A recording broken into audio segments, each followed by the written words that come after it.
তোর বউ কালকে শুনে নাকি পুকুর মধ্যে ছিল।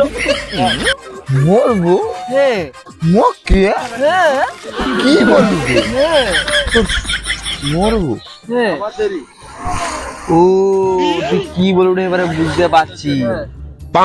সে মাল তুই বুঝতে পারো না তো। মোর বউ এখন হ্যাঁ আরে সে পুকুর পাড়ে বাসন মাজে। আচ্ছা হ্যাঁ হ্যাঁ আমি এখন সাইডে বসে আছি।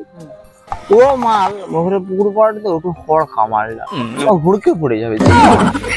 দিয়ে মাল এখন ও মালটা হুড়কে পড়ে গেছে। মাল পড়ে গেছে আমি তার হাসতে ইডি আর গান করি রে তোমার কোন কোন জায়গায় দেখা তো বলি দি ও মাল তার যা হোক করে উঠে আসছে আসছে বন্ধু কি লাগে মারছে রে, সব ফাটিয়ে দিচ্ছে। আর এগুলো ঘর যাবো আর ঘর যাবো না। বন্ধু তোকে লাথাইছে মানে লাথাইতে বলিনি এরকম এরকম এরকম এরকম वो अलग लेवल का बंदा था।